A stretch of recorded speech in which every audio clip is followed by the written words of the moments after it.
The DFS studio is brought to you by DraftKings.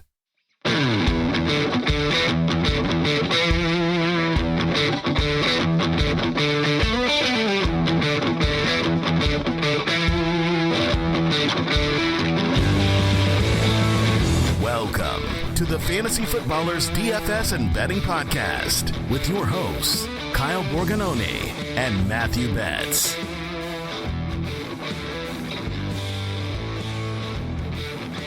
Welcome in. We're back. It's the day after Christmas on the Fantasy Footballers DFS and Betting Podcast. I'm your host, Kyle Borganoni, and I am joined, as always, by Matthew, looking a little bit Christmas pudgy Betz. Dude, Christmas just kicked me in the butt this year.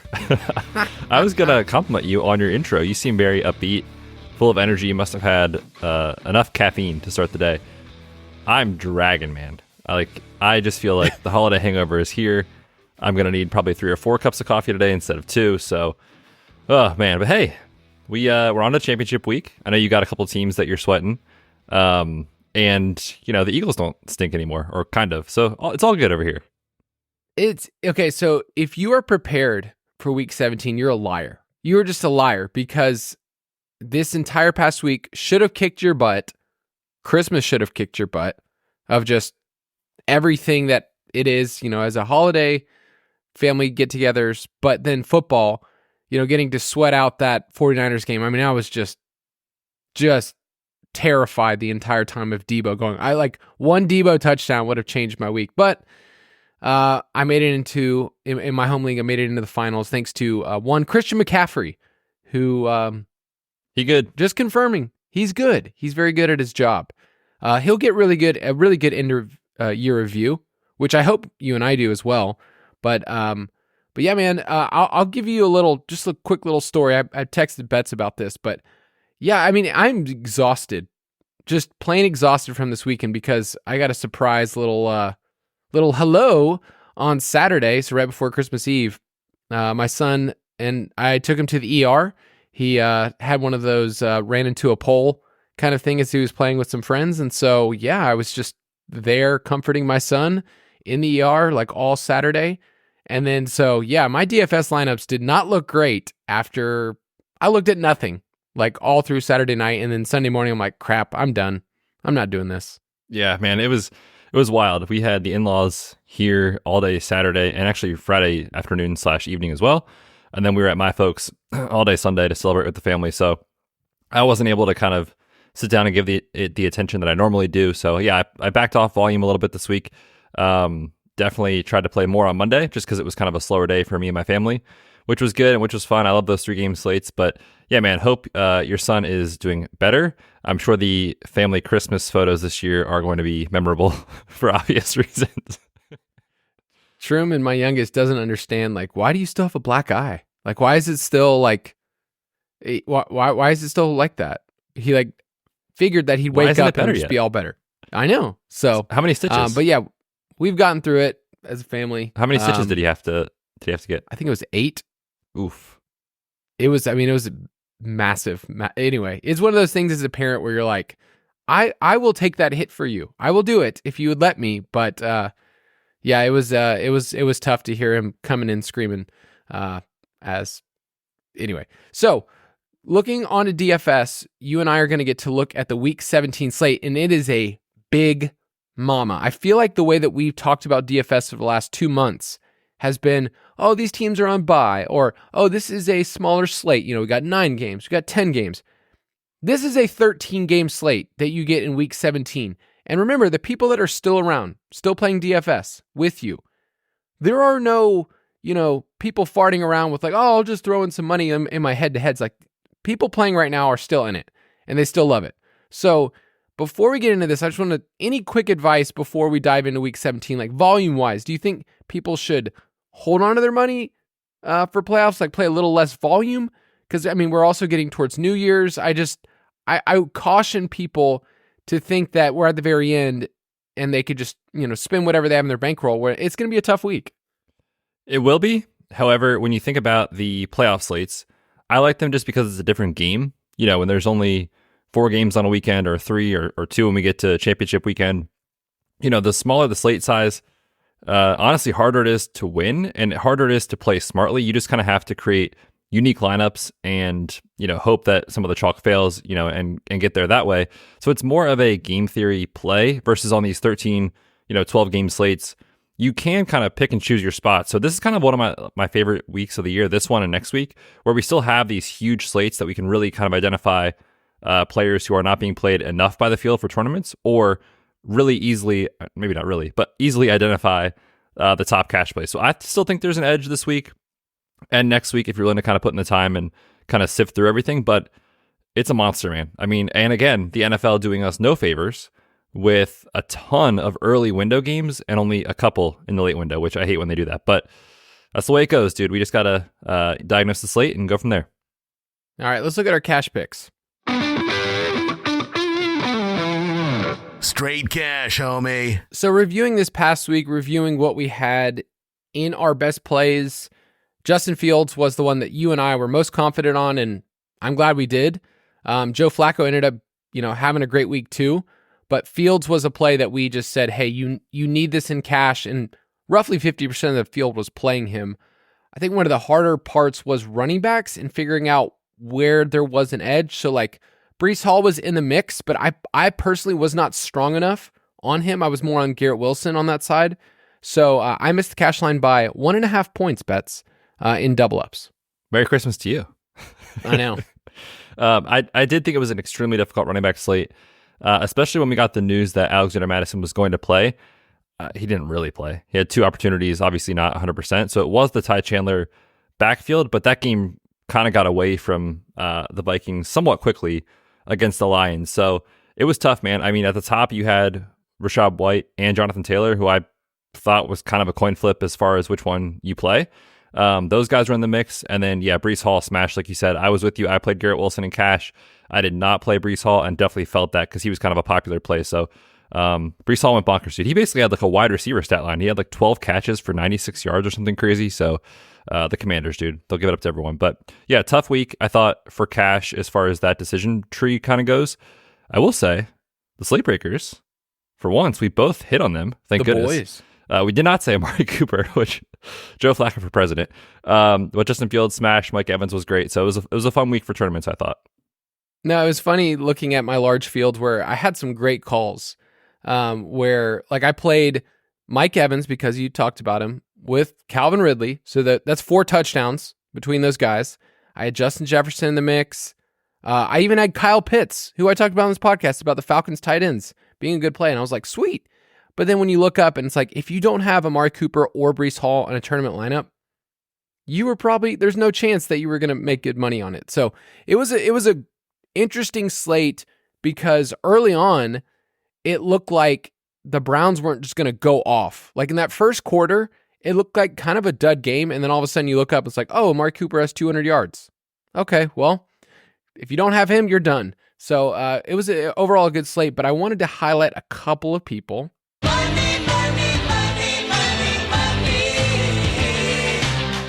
A couple of people that gave us some shout outs, some of these on Discord, some of them on Twitter. First one's from Brandon Watkins. Gonna shout out my dudes, Kyle and Betz. For this one, I couldn't have done it without their wisdom of DFS. You guys have taught me so much, the DFS Pass and the pod. Keep up the amazing work. DFS Pass for life. Gimme them baby back ribs, which was easily the best part. Chili's just showing up once again. You want to highlight anybody else that we have in the doc? Well, Brandon, I have some news for you, my friend.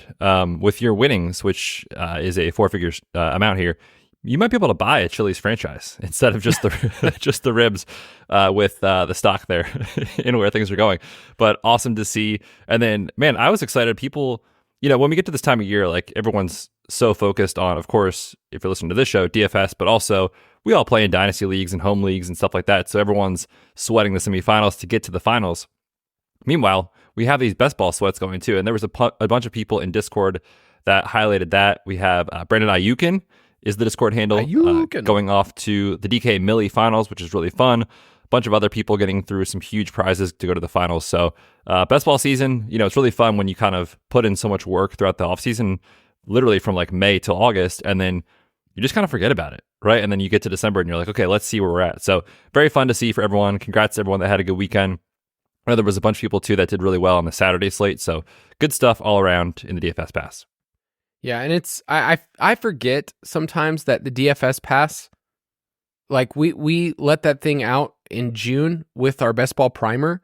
It's like, why are we giving that away, like for no extra cost? That once again, very stupid marketing idea from the people that are in charge of DFS here. Do you know who those people are? Can I talk to them that are in charge of DFS for our company? Yeah, please. And I'd like to also schedule a meeting. Yeah. Okay. So you and I are going to have an off-season meeting with ourselves to talk about why we're doing this. But yeah, great value at DFS Pass, dfspass.com. About to come out with some playoff content if you want to roll with us and be a part of that. So dfspass.com. Let's move on. State of the main slate. Each week, we refer to the DraftKings Sportsbook lines where Betz and myself play. You can go to sportsbook.draftkings.com, and we're going to preview this 13-game slate. But I did want to use this as I don't know if it's a teaching point, but more of to talk about the MVP race and how things changed drastically on Monday night. You and I feel like over the last month have mentioned this, that whoever is the favorite at the moment, I think the public just says, oh, well, this is what's going to happen. When in one game, you saw Brock Purdy throw 4 interceptions. Now, some of those were tip passes, but the public perception changed so much that now he's in, I believe, 5th place. I'm looking on DraftKings right now. It's Lamar at minus 160, CMC at plus 400, Tua 10-1, and then Brock 12-1. Is there any value? So we still have 2 weeks, and every week I ask this question, and I feel like every week there has been value on the board that the public feels too overconfident. So Lamar's the hotness after this past week. Baltimore rolled. They have a game against Miami that they could certainly lose. And when you look at just the way that the AFC is pictured, like Miami wins that game, they are now the number 1 seed. All right. And you know, I hate how fast things change in the market. And so I never bet favorites. I only sprinkle, whoever's in 3rd or 4th. So is there any value you're seeing on the board as of this Tuesday? I think it's a good reminder, too, that these markets, and this is what we talk about in the Offensive Player of the Year, Defensive Player of the Year, comeback players, stuff like that. These are not, algorithmic based with historical data and whatever else. Like, someone sets these lines as if they think this is what it should be. It's not like sides and totals where we have a huge amount of data that it's so hard to beat. These are just so sensitive to a week-to-week thing. Literally last night, I don't know why books do this. They actually hang the lines while the games are going on. Like Lamar's odds are moving by each quarter. So if you're plugged into that stuff, you can get a little edge, I think. But it's not something we should take as fact, like Kyle said, when you see minus 160 for Lamar and you're like, well, it's definitely him. Now, I will say, if they beat the Dolphins this weekend, I think it's his award, I think. Yes. So I do think that that's probably right as far as he should be favored, but I'm not going to bet that. I have Lamar from earlier in the offseason, so I'm excited about it, but I don't see a ton of value. I guess you could talk me into maybe a little Josh Allen, just if the Dolphins win this week and the Bills, rattle off 2 wins and, end up with a better seed than anyone thought 3, 4, 5 weeks ago. So that maybe to me is okay, but I mean, really, at this point, I don't think there's much value on the board. I don't mind CMC because really nobody would. Well, I always don't mind CMC. Always. Let's be honest. We get to talk about him on this slate. Here's what I can say. So they play Washington at home. They have the highest team implied total of the week. It would not shock me if Christian McCaffrey gets 3 touchdowns, leads me to a fantasy title. But that note aside, but let's say he gets 3 touchdowns. Let's say Lamar loses. Okay, loses this game. Who should be the favorite at that point? Man, probably CMC. But this goes against everything I know because we just tell people all the time, don't bet running backs, wide receivers. So I don't know, man. I agree. Now, Tua's counting stats are not great. Like, they're not as great as you think. Lamar's are not as great as you think. Purdy, I'm not saying he's done, but that kind of public moment on Christmas night, like that sticks with people and sticks with voters. So I just think that Christian McCaffrey is close enough that if you're getting, I saw plus 400. What's he at right now? That's what I see on DK. I haven't really shopped the lines yet. I don't mind sprinkling that because would it shock you if he had 2 touchdowns? No, not against this Washington team. Yeah. And San Francisco still can get that 1 seed. And, Baltimore could falter. To me, it feels like if I'm going to take somebody here, and I know it's not a quarterback, I think he has a great chance to do it. So I will say the only pushback on the CMC for MVP thing is how does he not win Offensive Player of the Year at this point? And so do voters double dip with MVP and Offensive Player of the Year? Usually not. Not that it can't happen. It just historically does not happen. And part of that is sort of the quarterback, running back, wide receiver, thing where it's like it's always a quarterback for MVP. So they're never going to double dip for Offensive Player of the Year because they'll give it to a running back or wide receiver. So that's just something I'm thinking through. But man, what a wild season. And you can make an argument for any of these guys, right? Lamar, Tua, Purdy, Josh Allen, CMC. So I think if there ever was a year where it's not a quarterback, this is the year. Yeah, and we've seen that whoever's been in the lead in the moment, it feels like a lock. Or not a lock, but at least like this guy's trending in the right direction. Dak was like, oh, well, it's going to be Dak. Right. He's just been on fire. It's not going to be Dak. I can tell you right now, it's not going to be Dak. Oh, come on. I'm sorry, man, that ticket. But Lamar, I'm always down for betting on Lamar. Yeah. Never goes wrong. All right, let's talk about this 13-game slate because this changes things a little bit. We talked about that at the top. We have a Thursday night game, which is the Joe Flacco revenge game, which is right now, would you say that's like the best story in the NFL? Sit down, Tommy DeVito, no one cares anymore? Dude, it's got to be Flacco. And it's just like, not that they're like having him out there to attempt 28 passes a game and manage it. Like, it's his team. And he's played incredibly well. He is, by the way, second to Damar Hamlin for Comeback Player of the Year. And Damar Hamlin's story is awesome. But he's a special teams player who's been inactive most weeks.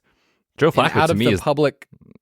It's the public, picture of what happened, which we're basically at a year of when it happened. Incredible story. So not to take anything of that away, but just like Joe Flacco was on his couch a month ago, and the Browns, they have a path to the 1 seed. It's kind of unlikely, but there is a path to it, and they're probably going to win this week, don't you think? I mean, they're 7.5-point favorites, 11 wins for a Joe Flacco-led team.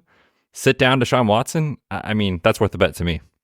I mean, we know what actually happened. Joe Flacco was sitting on his couch, made a ton of bets on himself before he signed a contract.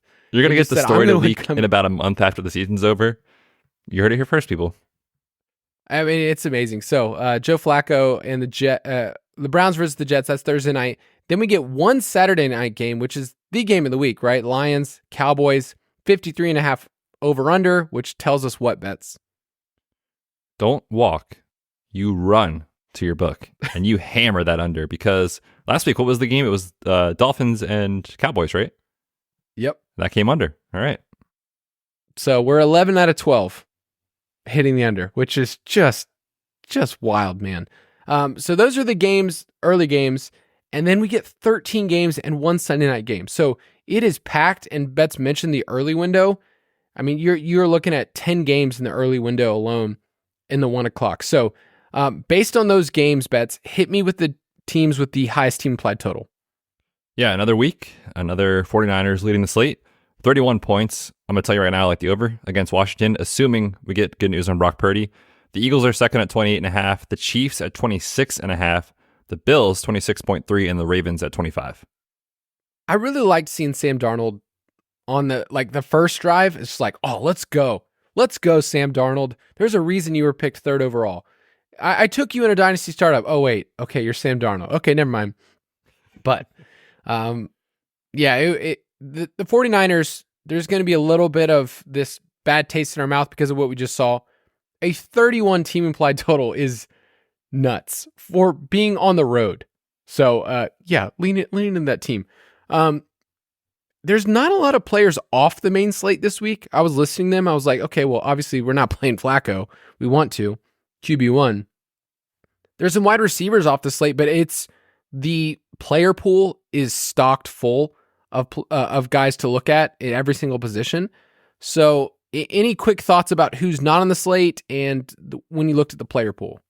Yeah, I mean, it's just when you have these large slates and no one's really on bye, and the primetime games, like, I mean, they're pretty good. They're, like, the Saturday night game is going to be awesome. I'm very excited about that. We'll do some showdown, contests in our DraftKings league for that. But, there really are the elite options here for you. And whenever we talk about that on a slate, it's like when we have these smaller ones where you can kind of pick and choose 6K quarterback or like a 5K quarterback, like this past weekend, you can spend up elsewhere and not be worried about getting buried by whoever the QB1 is. Like this past week, it was Tua and Dak. They were cost prohibitive.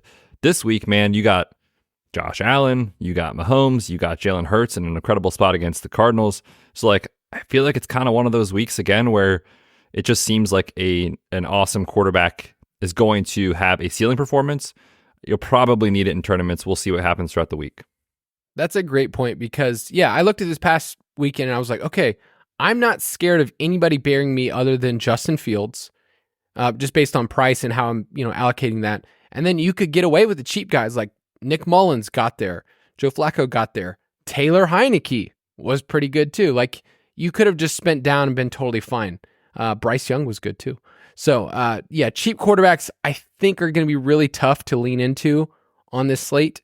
So before we get into our most popular games, let's take a quick break.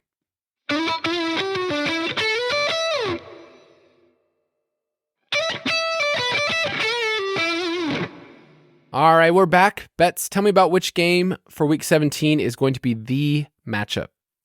I mean, it's this Miami and Baltimore game, don't you think? The battle for the number 1 seed in the AFC. Obviously, huge upside in this spot for Tyreek, with Waddle unlikely to play, coming off a high ankle sprain. So you get this ultra condensed target share to Tyreek, and it's like, okay, sweet. I'll just bring it back with someone on Baltimore. And because we had the Monday night game, those guys are cheap, man. Flowers is 5,600. Odell is 4,500. Isaiah Likely is 4,600. So however you want to play it, if you want to just do a Lamar skinny with Tyreek, it's doable. If you don't want to play the quarterbacks and just play kind of Tyreek and one of those Baltimore Ravens, it's very easy to fit those guys. And they're going to project well because it's got a 47 point total. So I think that one will be quite popular. And, just as humans, like when we have something in front of us as far as a high profile game, like we want to have a little sweat in it. So I could see people defaulting to that matchup for that reason too. Yeah, I want to give a quick, mention of FanDuel and what they're doing with that game, because it's almost like they priced the players and they had to price it before the game as if Baltimore was going to lose. And, you're getting cheap guys across the board. Like Zay Flowers is 6.3 on FanDuel. Oh, wow. You're going to see some other names. You're like, oh, this guy's buried. Tua is only 7.6. Like, I think Tua is the QB 8 or 9. So he's kind of down there too. So I think there's a lot to like on FanDuel if you want to stack up that game from a value standpoint. We'll see later on in the week where it fits in our game pace score. But yeah, that is the NFL matchup. And then it's not as expensive as it should be, which, Tyreek's going to be the main piece, but it's almost like you just eat the cost and you build around him. And it's actually not as expensive as it's been in the past. Like this past week when we talked about Dallas and Miami, we're like, this game's so expensive. I don't know if I want to go there if it fails. This game, you can go Tyreek, Zay Flowers with Lamar and totally get there. So that's definitely going to be the game. Betz mentioned San Francisco, Washington. Washington defense has been a punching bag the entire year. So correlating expensive San Francisco players with their team implied total and then one Washington player, I think is going to be a route that a lot of people go. Purdy is going to be a big conversation point because in cash on DraftKings, he's interesting. On FanDuel, he's the QB3. It's almost like laughable to think to pay that price on FanDuel when there's just Josh Allen and other players that just have massive upside Hurts around him. So I will be playing 49ers players. We'll be talking about Christian McCaffrey, but I think there's players on the Washington side when you think about like the Curtis Samuels of the world that you can bring in your lineup and hopefully you get a good PPR outing. Which game do you think is sneaky this week? I'm going to throw out the Tampa Bay and New Orleans game. The total's only at 42.5, so it's not incredible. But this Saints D is really struggling, especially when they faced good to competent teams. Not Tommy DeVito and the Giants or Bryce Young and the Panthers. They gave up 30 to the Rams, 33 to the Lions, 27 to the Vikings, 27 to the Colts over the last month and a half. And the Bucs are kind of rolling right now, right? I mean, Baker's playing well. Evans and Godwin are healthy. Rashad White's doing his thing. So it's all looking good at a home spot here for Tampa to go up against a struggling New Orleans team. And then on the other side, we just saw a huge Chris Olave performance. And this is a Tampa defense where you have to throw the football. So it kind of creates a pretty clean bring back, in my opinion. And of course, you could look Rashid Shaheed's way too if you wanted to get unique. But I just think kind of the way these teams set up looks pretty interesting to me. Can you tell me that Olave is going to be fine, though? I need personally to know that. I do as well. Really need Olave to be healthy. So if you missed it after last Thursday night's game, which feels like 2 months ago at this point, remember he was questionable with the ankle issue, battled through it, and after the game told reporters that he was really in a lot of pain, kind of struggled through the game to get through it. I think with the extra time, same story. Like he'll probably be limited throughout the week, but should play, in my opinion. I don't know that he's 100%, but he's at least, functional enough to get through the game and at least kind of put up stats. So I think Olave will be fine. I certainly need him to be as well. Yeah. The extra time to rest up is the only thing that I'm like holding on to. So, yeah. I think Buffalo onslaught stacks are going to kind of go under the radar this week.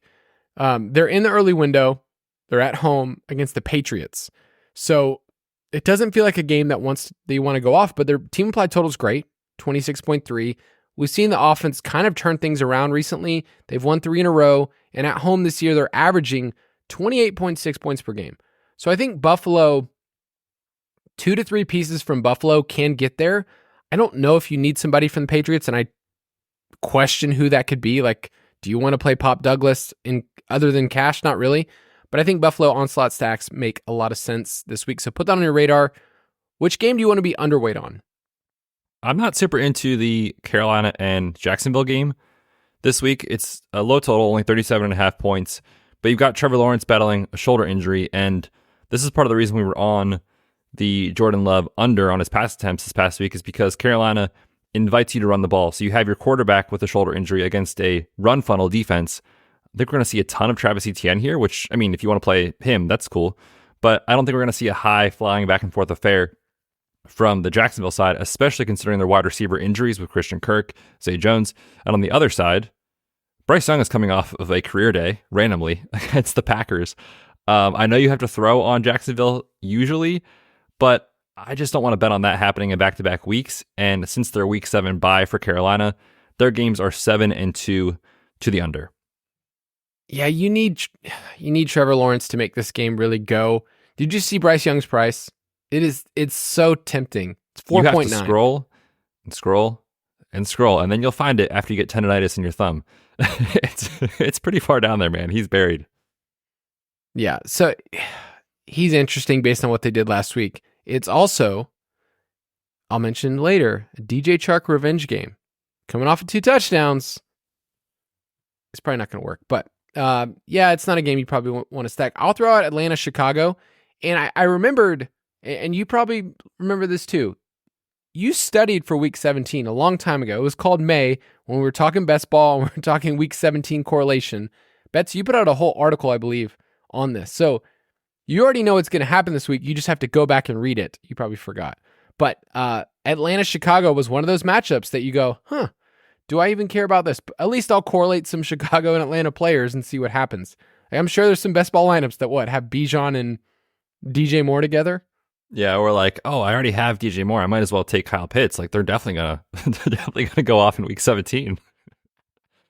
Oh my gosh, there are so many. Or there's the correlation that you didn't know you needed. It's like, I have this player that's on this team now. That I have the Ty Chandler, Nick Mullins, extravaganza or whatever else you have. Nick Mullins, dude. I hope no one drafted Nick Mullins. If you did, you probably had a terrible season. I need to go back through my lineups and find what correlation I stumbled into. Just because I was galaxy braining at the time and I was just drafting and I just knew this was going to hit. Atlanta, Chicago. It's going to be slow paced. I think the thing with Fields is if he doesn't get the huge yak plays from DJ Moore or, he has a banged up Cole Kmet who left with a knee injury, it's going to be tough. The over-under is only 39. If this was a dome game, I'd feel different, but it's at Soldier Field. It's just going to be a slow slog. Although, it would be a great audition for the Falcons to see Justin Fields and for them to trade for him this next year. I'd love that. I don't think that's out of the realm of possibility. I think that's very live. Hometown guy. He's from Atlanta. Harrison High School, I believe. Team most confident hits the over of their team implied total this week. That is correct, because I remember watching QB1 on Netflix when he was there. Nice. I'm going to go over 22.5 for Tampa. I already talked about the game environment with the Saints. Since week 9, Tampa's playing incredibly well offensively. 8th in EPA per play. They're 8th in scoring. And over the last 3 weeks, I don't know what has gotten into Baker Mayfield and this team, but 29, 34, 30 points put up on the scoreboard. And New Orleans, since week 10, so over the last 6 weeks, their 6th lowest pressure rate in the NFL, meaning Baker has really struggled when, he's been under pressure in his career. On paper, at least, this is a spot where he should be in a clean pocket and pick apart the Saints defense, as we saw Matthew Stafford do last Thursday night. I'll be quick about this. We mentioned San Francisco, 31. It's a team you want to lean into in a couple of spots. And Washington, I wrote, is good at their job, and their job is giving up points. So we're going to lean into the San Francisco team implied total. I think you said earlier, that's something I want to potentially just lean into. Yeah, big time. All right, which team are you most confident hits the under? Yeah, I'm going to kind of follow up with what you said with that Atlanta-Chicago game, and I'm going to take Atlanta under 18.5. So the story for this team really has been their home road splits. When they're at home, they play really well in the dome. When they're on the road, they struggle, and Chicago has been awesome defensively over the back half of the year. So since week 9, they're number 2 in EPA per play. They're 6th in EPA per rush attempt, which is huge to me because we know Atlanta prefers to run the ball, and if they get stuffed early and they get they're unable to kind of stay ahead of the chain, so to speak, they're going to force Taylor Heineke to drop back. And it's not like Chicago is a bad pass defense. They're top 5 in EPA per drop back over that last kind of 6-week span too. So just on paper, it's a really tough spot for Atlanta and how they want to play. And 6 of the last 7 opponents against Chicago have been at or under their team total. I'm going to throw out the Chargers under 16.5. They're playing at Denver. Denver just beat them a couple weeks ago, 24-7 in Los Angeles. So they're at home. Easton Stick is not a player I'm confident in. And then you just look at the pricing, for Los Angeles Chargers players on DraftKings, and you go, nobody's confident in this. Austin Eckler is so cheap now. Nobody wants to play him. So I think the Chargers are a team you don't really need. And is Keenan Allen asking for my closest friend in the entire world? Is he just done for the year? Doesn't want to come back? So what's weird about this, and this is tough too, because, I was talking about this on the Injury Blitz this past week, is it's shutdown season around the NFL. So guys that could play through something, if the team's out of it, they might not. That's clearly what's happening with the Chargers. They were officially eliminated, not that they ever really had a chance. But there's been no details on this heel injury. So I don't really know specifically what's going on. But I will tell you, he has zero motivation to get back out there at this point. So I am not feeling incredible about Keenan Allen's chances of playing this week. Is there a way that Keenan Allen, best friend from day one, and I'm not trying to put this, but I think I care about Keenan Allen almost as much as anybody else in fantasy football world. Could I motivate him? or just in the world, period, not just in fantasy football. Hey man, you could try. I've heard actually a really good strategy is fantasy players and gamblers DMing NFL players and tagging them on Twitter. That's great. That's a really good thing to do. So you should try that. I feel like Keenan and I have a pretty good online relationship so far, so I don't want to ruin that. That's fair. I need you, buddy. I've always been there from your rookie year. I drafted you. I've held on, in so many seasons. I was there. Tore your ACL in week 1. I've always been there. Lacerated kidney, been there too, buddy. We've been through a lot. So, and also, I'm about to hit this drop for salary standouts. It is a picture of Keenan Allen.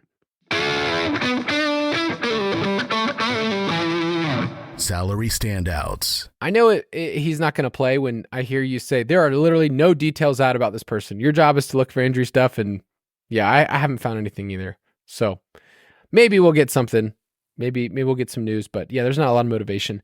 This week, We're going to look at the players early in the week that stand out to us. We're getting an early read. Like, people, give us some grace. You should give yourself some grace, because if you're looking at the player pool, there's a lot of players to sort through, and we just went through Christmas, a 3-game slate, and everything else you did with your family. So this is early in the week. If you're like, hey, why didn't you talk about those players? Like, I don't know, because we didn't get to look at every single thing yet. So at quarterback, I love Lamar's tag at 7.7. Like we mentioned, I think DraftKings priced them as if they were going to lose. They were 5.5-point dogs, which a lot of people didn't like that line. So I like Lamar at 7.7. You have Brock Purdy at 7K. If you knew he was healthy, on the road, team implied total against Washington, is he a better cost-sensitive play? So this one's tough, because I think Lamar, with his ability to run, that price sticks out to me. It's like, man, am I really going to give up $700 just to play Brock Purdy? But it's like, we need to get rid of this, I don't know how to say if it's stigma or bias. If you just remove last night, like, Purdy is smashing this price tag every single week, right? And now we get the matchup against the Commanders. So you could flip a coin. To me, those guys are both awesome. I think it's going to depend on how you want to build. And we're going to talk about guys like Christian McCaffrey, Tyreek Hill, who seem like you need one of those guys this week. Obviously, the more money you can save in certain positions and get those guys, the better it's going to project. So for me, I think I lean Purdy early in the week, but of course, we'll see what projections say as we get throughout the week. I lean Christian McCaffrey early in the week. Over Tyreek? I do, but it's a bias thing, and I think he's been worth the price tag every single week. Like, literally every single week. Yeah. Well, I mean, there's weeks where he hit. There's been a couple of games where he's only had 19 DraftKings points, or only 20.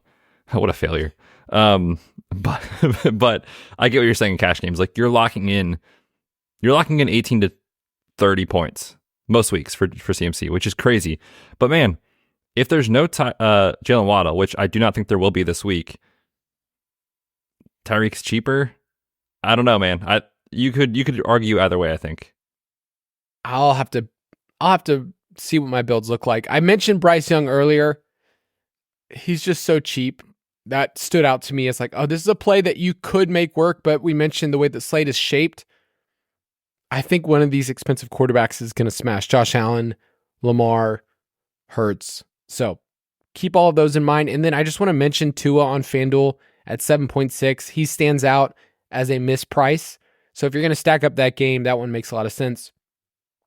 At running back, CMC is 9.6, as we mentioned. On FanDuel, he is 11K. So you got to pay up. And I like that. I like that FanDuel said, like, hey, we're not going to give this guy away. 11K is insane for any player. And on a touchdown-dependent site, it makes sense because you pretty much can lock in at least one touchdown for this guy. So appropriately priced on FanDuel. Kyren Williams, I think, is going to be a play that you and I also like at 8.3 against the Giants and their run funnel team. So, I think Kyron's feels safe at 8.3.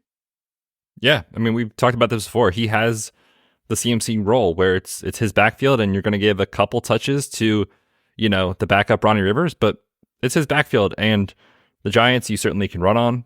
You certainly can expect points from the Rams. They've got a pretty healthy team total this week, so Kyron makes sense to me. It's going to be tough, man, because you're not going to be able to fit. Likely, I'll say likely, you're not going to be able to fit CMC, Tyreek Hill, and Kyren Williams on DraftKings. So right. It's a decision tree, but he's in the player pool for sure. Travis Etienne stood out to me at 7.2 against the Carolina Panthers, a team that we've picked on them a lot. But the thing about Etienne, it's just been touchdowns weeks 1 through 8. He was averaging 18.8 fantasy points per game and a touchdown per game. So like you were getting this crazy volume and you were getting the touchdowns. After the week 9 bye, he has just 2 total touchdowns. And so I think he's a good positive regression candidate against a defense that we've kind of picked on a lot as giving up touchdowns. So he's interesting. I probably won't play him in cash, but I think in tournaments, I love that price tag at 7.2. DeAndre Swift stands out to me at 6.5 against the Cardinals, who are not good at anything and especially not good at stopping the run. So that kind of stands out. And then do we know anything about Josh Jacobs, who's missed the last 2 weeks? They said he was a little bit closer this past week, and he's just mispriced. He's 6.2 on DraftKings, 7K on FanDuel, and he's against the Colts, who's a team that we've always picked on with running backs. So anything with Josh Jacobs? Yeah, apparently he was, like you said, pretty close to playing on Monday against the Chiefs. Worked out pregame and just kind of felt like he couldn't go. But man, Zamir White has played very well in his absence. And so I think even if Josh Jacobs plays this week, there's a chance we see more Zamir White than we have in the past with Jacobs and Antonio Pierce at head coach. So I get the price tag. I think he can be more of a tournament play for me, especially coming off injury. But the matchup's there and the price tag is certainly there. Yeah, I want to throw out Javonte, 5.6 at home as a favorite against the Chargers. Workload's there. Touchdowns really haven't been there. I think he has one touchdown in the last calendar year. Like it's just hasn't been happening, but I think his workload is solid. So you have CEH on here. Yeah, just another name to keep, kind of at the back of your mind as we start the week with Isaiah Pacheco in Monday's game against the Raiders left with a concussion. So typically that's tough to clear when you're a Monday game as opposed to like a Thursday, Saturday, or Sunday game. So if he misses, CEH would certainly have to play, I don't want to say every down, but he would be the dude because Jerick McKinnon is on IR with a groin injury. So it's like, man, if he's the only guy at 5.3, he'd be a decent salary saving option, I think, for cash games. Let's move to wide receiver. I mentioned earlier, Zay Flowers is a great tag on both websites. He's just getting a lot of volume. You saw on Monday night, if you watched the games, a lot of first reads, a lot of yak kind of plays. Probably had another touchdown that he could have had. So Zay Flowers is interesting. Tyreek is the big decision point this week if you can pay up. What do you think about A.J. Brown at 8.6? Like a lot of times in these matchups, he smashes against really bad opponents, and the Cardinals are one of the worst. So is that too expensive for a player that's kind of been volatile? I think he's not in cash game consideration, which when you look at pricing and you're trying to fit McCaffrey or Tyreek, I think he's just going to get lost in the shuffle this week. So I love him early in the week for tournaments. Like you said, the matchup's there.